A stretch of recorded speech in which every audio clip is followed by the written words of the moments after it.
కంచర్ల శ్రీకాంత్. అధ్యక్ష, ముందుగా మీకు నమస్కారం.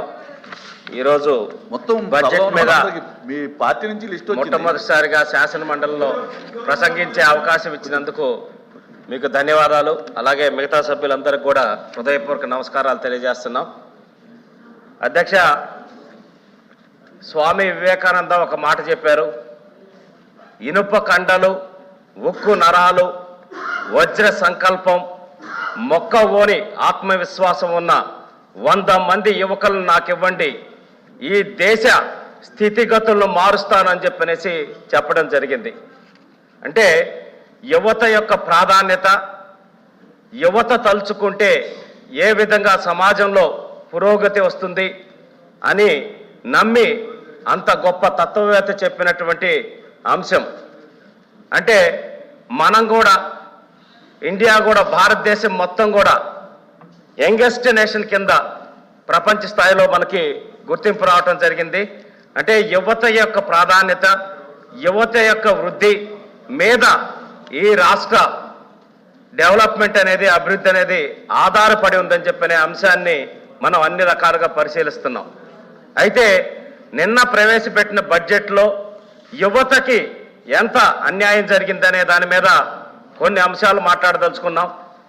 ఈరోజు గౌరవ ముఖ్యమంత్రి వర్యులు తన పాదయాత్ర సమయంలో నిరుద్యోగులు వాళ్ళ సమస్యలు చెప్తే నేను విన్నాను, నేను ఉన్నాను అని చెప్పనేసి మాట్లాడటం జరిగింది.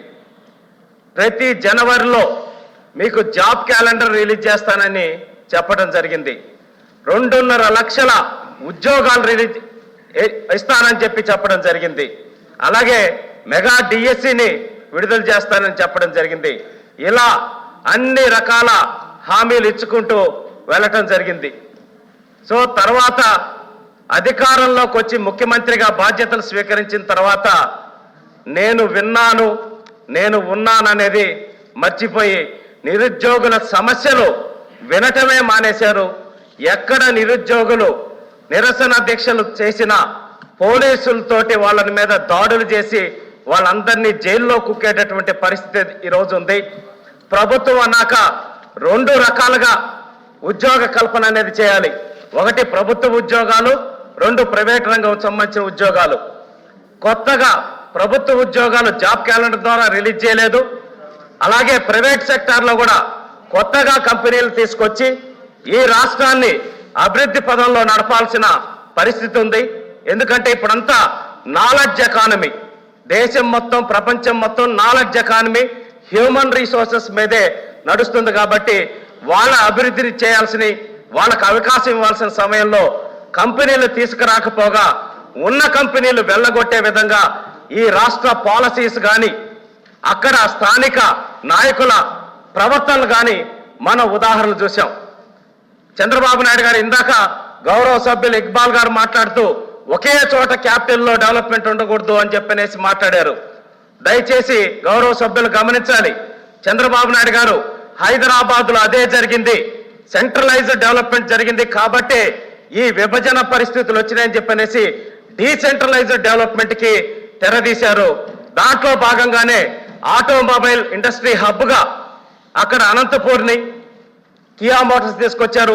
ఎలక్ట్రానిక్స్ క్లస్టర్ హబ్గా తిరుపతి నుంచి కాళహస్తి మధ్య కంపెనీలు ఏర్పాటు చేయడం జరిగింది.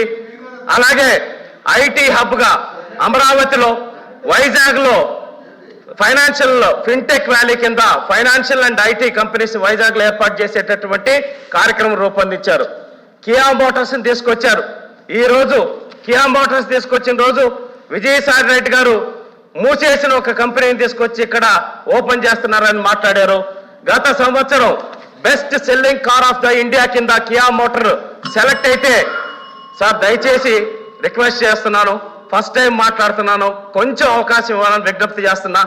కియా మోటార్స్ని తీసుకొచ్చి best selling car of the India కింద వస్తే మా ప్రభుత్వం సాధించిన ఘనత అని చెప్పనేసి ట్వీట్ చేయడం జరిగింది.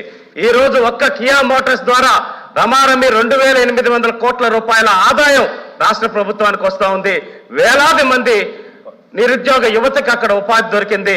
అలాగే ఈ ప్రభుత్వం వచ్చిన తర్వాత 17 కియాకి సంబంధించిన 17 అనుబంధ సంస్థలకి ల్యాండ్ అడిగితే ఇవ్వకుండా ఇబ్బంది పెడితే వాళ్ళు కొంతమంది చెన్నై పక్కనే కర్ణాటక బోర్డర్కి వెళ్ళి కంపెనీస్ పెట్టుకొని అక్కడి నుంచి వాళ్ళు పరికరాలు కియాకి ఇచ్చేటటువంటి పరిస్థితికి వచ్చింది.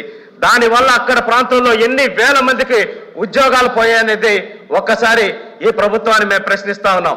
అలాగే మా ప్రాంతం కందుకూరు నియోజకవర్గంలో Ramayapatnam port plus Asian pulp and paper mills అనే సంస్థని చంద్రబాబు నాయుడు గారు భారతదేశంలోనే అతి పెద్ద ఫారిన్ డైరెక్ట్ ఇన్వెస్ట్మెంట్ 24,000 కోట్ల రూపాయలతోటి శంకుస్థాపన చేయడం జరిగింది. దానివల్ల మాది వర్షపాతం లేని జిల్లా ప్రకాశం జిల్లా కందుకూరు నియోజకవర్గం. అక్కడ సుబాబుల్ జామాయిల్ లాంటి సాగు చేసుకునే రైతులు, వాటి మీద ఆధారపడేటువంటి రైతులు వాటిని రేటు పడిపోయి అమ్ముకోలేక ఇబ్బంది పడే పరిస్థితుల్లో ఉంటే ఆ కంపెనీ తోటి లక్షలాది మంది రైతులు ఎంఓఈ చేసుకునేటట్టు బైబ్యాక్ ద్వారా రైతులకు ఆదాయం ప్లస్ 15,000 మంది పైచీలకు నిరుద్యోగ యువతకి ఉపాధి అవకాశాలు కల్పించేటటువంటి కంపెనీని ఏర్పాటు చేస్తే ఈ ప్రభుత్వం వచ్చిన తర్వాత ఈ నాయకుల గొంతెమ్మ కోరికలు తీర్చలేక భయపడి మధ్యప్రదేశ్ పారిపోయింది. వాస్తవం కాదని చెప్పనేసి ప్రశ్నిస్తా ఉన్నాం. అలాగే నిరుద్యోగ యువతకి జగన్మోహన్ రెడ్డి గారు ఇన్ని డీబీటీ స్కీమ్స్ చేస్తున్నారు, డైరెక్ట్ బెనిఫిట్ అని చెప్తున్నారు. మరి నిరుద్యోగ యువతకి 6 లక్షల మందికి తెలుగుదేశం పార్టీ హయాంలో నిరుద్యోగ వృత్తి 3,000 రూపాయలు ఇవ్వటం జరిగింది. సార్ దయచేసి 2 minutes సార్ ప్లీజ్. ఇవ్వటం జరిగింది డైరెక్ట్ బెనిఫిట్ కింద. ఎందుకు ప్లీజ్ కూర్చోండి. నో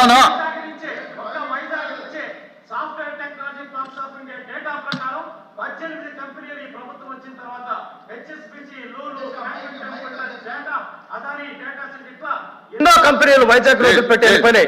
అటు ప్రభుత్వ పరంగా ఉద్యోగాలు ఇటు ప్రైవేట్ సెక్టర్ లో ఉద్యోగాలు నిరుద్యోగ యువకుల కాల రాసిన ప్రభుత్వం ఇది అని చెప్పనేసి మేము తెలియజేస్తాను. ఈ బడ్జెట్ లో కూడా వాళ్ళకి ఏదో విధంగా అన్యాయం చేస్తున్నారని తెలియజేస్తాను. డిఎస్సి కూడా 6,100 మందికి 18,000 ఖాళీలు ఉంటే 6,100 మందికి ఎలక్షన్ ముందు ఎలక్షన్ తాయిలాల కింద వేస్తున్నారు తప్పిస్తే, అలాగే గ్రూప్ 1 గ్రూప్ 2 నోటిఫికేషన్ కూడా 79 రోజుల సమయం ఇచ్చి అతి తక్కువ సమయంలో నోటిఫికేషన్ తీసుకొచ్చి ఎంతో మంది నిరుద్యోగుల భవిష్యత్తుని కాలు రాసేటటువంటి పరిస్థితి తీసుకొచ్చారు. అలాగే సార్ పంచాయతీరాజ్ వ్యవస్థని ఇందాక మీరు మాట వెంటనే నేర్చుకోండి. మీరేదో మోనోపోలీగా చేద్దాం కోరుతాం. మీరు ప్రతి దాంట్లో మోనోపోలీ ప్రదర్శిస్తే ఎవరు ఒప్పుకుంటారు? కూర్చోండి.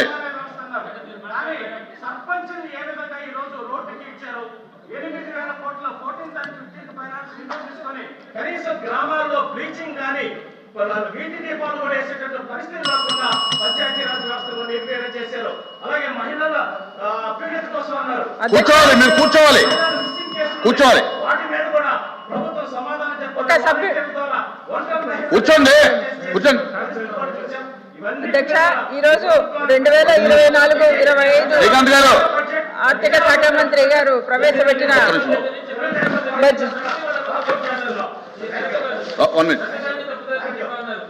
శ్రీకాంత్ గారు, మీరు పెద్దల సభకు వచ్చారని మీరు గమనించాలి. మీరు ప్రతి దాంట్లో కూడా అగ్రెసివ్ గా ఉంటే ఏదో అనుకుంటే కాదు. నేను అలా ఎలా చేయను మేడం.